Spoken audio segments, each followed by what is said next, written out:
दोस्तों, महाराष्ट्र, तमिलनाडु और गुजरात जैसे स्टेट्स देश के सबसे बड़े कमर्शियल और इंडस्ट्रियल सेंटर के रूप में जाने जाते हैं।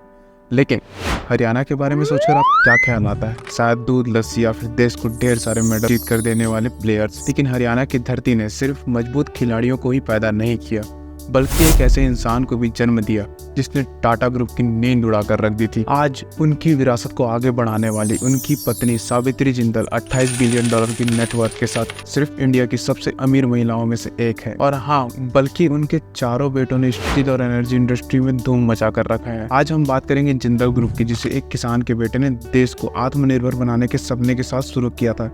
इस सफर की शुरुआत होती है 7 अगस्त 1930 को, जब हरियाणा के एक हिसार जिले के एक छोटे से गांव नलवा में ओम प्रकाश जिंदल जी का जन्म हुआ। देश अंग्रेजों का गुलाम था, लेकिन 1947 में जब हमें आजादी मिली तो भूखमरी और बेरोजगारी के सिवाय कुछ भी नहीं था। जरूरत थी एक इंडस्ट्रियल रिवॉल्यूशन की, जिसके लिए टाटा और बिरला जैसे बड़े बिजनेस ग्रुप ने काम करना भी शुरू कर दिया था। जिंदल साहब भी अपना बिजनेस शुरू करके लोगों को रोजगार देना चाहते थे, लेकिन एक किसान के पास इतने पैसे कहाँ कि वह अपनी बिजनेस या फैक्ट्री शुरू कर सके। इसलिए वह अपने भाइयों के साथ कोलकाता गए और स्टील ट्रेडिंग का काम करके कुछ पैसों का बंदोबस्त किया और साल 1952 में हिसार वापस आकर पार्टी बनाने की एक छोटी सी फैक्ट्री शुरू की। उसी दौरान एक स्टील पाइप पर मेड इन इंडिया लिखा हुआ देखा और सोचने लगे कि पाइप जैसी छोटी सी चीज भी हम नहीं बना सकते। और इसी बात को लेकर साल 1964 में कोलकाता के पास लीलवा में पाइप बनाने की एक फैक्ट्री शुरू की। लेकिन जिंदल इंडिया लिमिटेड के नाम से शुरू हुई यह फैक्ट्री खुद पाइप नहीं बनाती थी। वह टाटा की एक कंपनी इंडियन ट्यूब से उनके रिजेक्टेड स्टील पाइप्स को खरीदते थे और उसे लीलवा फैक्ट्री में रिपेयर करके मार्केट में प्रीमियम रेट पर बेच देते थे, यानी कि सेल कर देते थे। इसी तरह स्टील के बिजनेस में उन्होंने एक छोटी सी शुरुआत की।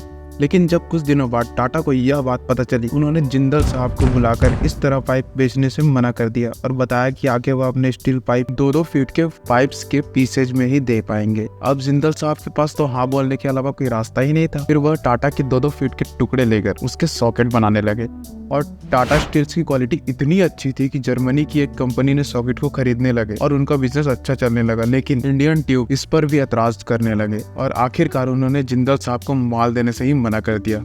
लाइसेंस राज में बहुत मुश्किल से तो एक फैक्ट्री की शुरुआत हो पाई थी, जिसमें सिर्फ ओपी जिंदल की ही नहीं बल्कि उनके 4 भाइयों को भी गुजारा करना था। लेकिन टाटा के इस फैसले ने उनको मुसीबत में ला दिया। लीलवा की फैक्ट्री बंद होने के कगार पर आ गई। फिर सबने मिलकर यह फैसला किया कि वह पाइप खुद बनाएंगे। वे वापस हिसार आ गए और काफी छोटे लेवल पर स्टील पाइप्स, बैंड्स और सॉकेट की एक फैक्ट्री शुरू की और इस तरह जिंदल ग्रुप के विशाल बिजनेस एम्पायर की शुरुआत हुई। दरअसल उस समय फैक्ट्रीज में इस्तेमाल होने वाली सारी मशीनें विदेशी थी और साथ ही उन्हें इंडिया आने में काफी वक्त लगता था। लेकिन जिंदल साहब की एक खासियत जानकर आपको हैरानी होगी, उन्हें मशीनों में बड़ी दिलचस्पी थी। भले ही उनके पास ना कोई इंजीनियरिंग की डिग्री थी और ना ही मशीन बनाने का कोई तजुर्बा, लेकिन कहा जाता है कि वह एक मशीन की आवाज सुनकर उसके फॉल्ट को बता देते थे। अब वह अपनी फैक्ट्री को बड़ा बनाना चाहते थे, जिसके लिए उन्होंने खुद ही फैक्ट्री का लेआउट तैयार किया और विदेशों से मशीन मंगाने के बजाय सभी जरूरी मशीन अपने फैक्ट्री में बनवाए। और इसके बाद साल 1969 में जिंदल स्ट्रिप्स के नाम से हिसार में ही एक बड़े स्टील यूनिट की शुरुआत की गई, जिसने स्टील पाइप्स के प्रोडक्शन को कई गुना बढ़ा दिया। और स्वदेशी मशीन होने की वजह से स्टील का प्रोडक्शन कॉस्ट भी काफी कम हो गया था। और फिर उसके बाद साल आया 1991, जब देश का आर्थिक स्थिति बिल्कुल खराब हो चुकी थी। हमारे पास पैसे ही नहीं बचे कि हम विदेशों से मशीन खरीद कर ला सके। इंडस्ट्रियल ग्रोथ की रफ्तार थम सी गई थी। अब जिंदल साहब ने अपने लिए तो मेक इन इंडिया मशीन तैयार कर ली थी, लेकिन काफी लोग अभी भी इम्पोर्ट पर ही निर्भर करते थे। इसका रास्ता निकालने के लिए जिंदल ग्रुप ने फैसला किया कि वह सस्ती स्वदेशी मशीनें खुद बनाएंगे। और अगले ही साल दोस्तों 1992 में रायपुर में उन्होंने मिशन डिवीजन की शुरुआत कर दी। इस फैक्ट्री की शुरुआत ने न सिर्फ देश को पैसा बचाया, बल्कि आसानी से मशीन अवेलेबल होने से चारों तरफ नई नई फैक्ट्री शुरू हुई।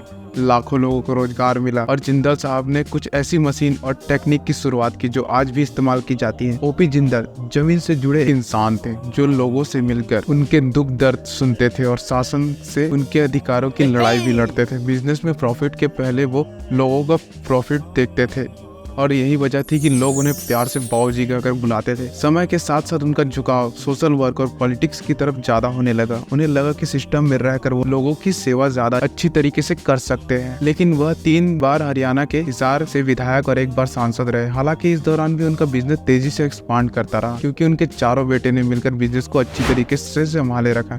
लेकिन 31 मार्च 2005 को उनकी एक हेलीकॉप्टर दुर्घटना में डेथ हो गई, जब वह हरियाणा के ऊर्जा मंत्री थे।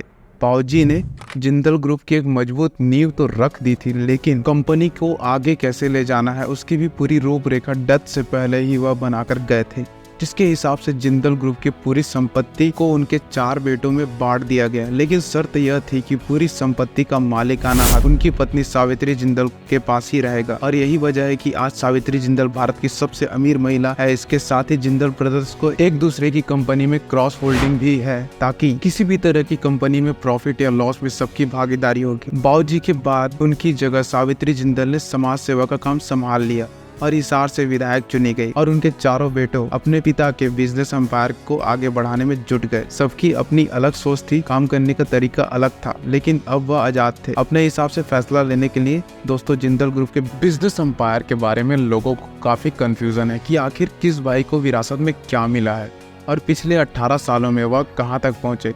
लेकिन आज इस वीडियो में मैं आपको सब कुछ बताना चाहूंगा डिटेल में। सबसे पहले बात करते हैं बड़े भाई पृथ्वीराज जिंदल की, जिसे लिमिटेड की जिम्मेदारी दी गई है। कंपनी की शुरुआत 1984 में मथुरा के कोसी कलान में एक स्टील पाइप बनाने कंपनी की शुरुआत करते हैं इस रूप में की गई थी, और आज डक्टाइल पाइप बनाते हैं जो वाटर ट्रांसपोर्ट के काम आती है। इसके 100 pipe oil and gas transportation में, सीमलेस स्टील पाइप्स और ऑटो इंडस्ट्रीज में रॉ मटेरियल की तरह यूज होते हैं। आज जिंदल 100 का मथुरा के अलावा नासिक और गुजरात में मुंद्रा में भी प्रोडक्शन यूनिट है, जहां से वह अपने पाइप UAE, यूरोप और USA जैसे देश में एक्सपोर्ट करते हैं। आज जिंदल 100 पाइप बनाने की एक बाइनरी कंपनी है, जिसके पोर्टफोलियो में भारत पेट्रोलियम गैस, HPCL और IOCL जैसे बड़े क्लाइंट्स मौजूद है। लेकिन इनकी नेटवर्थ अपने चारों भाइयों में सबसे कम है। दूसरे भाई हैं सज्जन जिंदल, जिन्होंने जिंदल ग्रुप के बिजनेस को आसमान पर पहुंचा दिया। लेकिन उनके बारे में जानने से पहले उनके दोनों छोटे भाइयों के बिजनेस को जान लेते हैं। रतन भाई जिंदल, जिन्हें जिंदल स्टेनलेस लिमिटेड की कमान सौंपी गई है। JL भारत की लीडिंग स्टील प्रोडक्शन कंपनी है। आपको शायद याद होगा कि OP जिंदल कोलकाता से वापस आकर हिसार में जिंदल स्ट्रिप्स के नाम से एक स्टील फैक्ट्री शुरू किए थे। वही फैक्ट्री जिसका नाम बदलकर JSL कर दिया गया। बाद में प्रोडक्शन कैपेसिटी को बढ़ाने के लिए उड़ीसा में भी एक स्टील प्लांट लगाया गया, जिससे उनकी टोटल कैपेसिटी ऑफ प्रोडक्शन बढ़कर 3 MTPA हो गई। आज JSL स्टेनलेस स्टील के हाई क्वालिटी प्रोडक्ट्स को 15 से भी ज्यादा देशों में एक्सपोर्ट करती है, और $5 बिलियन से भी ज्यादा मार्केट कैप वाली यह कंपनी 20,000 लोगों को रोजगार देती है। फिर नंबर आता है सबसे छोटे भाई नवीन जिंदल का, जिन्हें Jindal steel and power limited यानी कि JSPL की जिम्मेदारी दी गई। दरअसल नवीन जिंदल का राजनीति और स्पोर्ट्स में भी बचपन से ही इंटरेस्ट था, इसलिए मां सावित्री जिंदल के साथ वह अपने चुनाव क्षेत्र में भी सक्रिय रहे, और साल 2004 से 2014 तक 2 बार कुरुक्षेत्र से सांसद भी रहे। नवीन जिंदल एक एक्टिव पोलो प्लेयर हैं, और उन्होंने स्किट शूटिंग में भी नेशनल अवार्ड पाया है।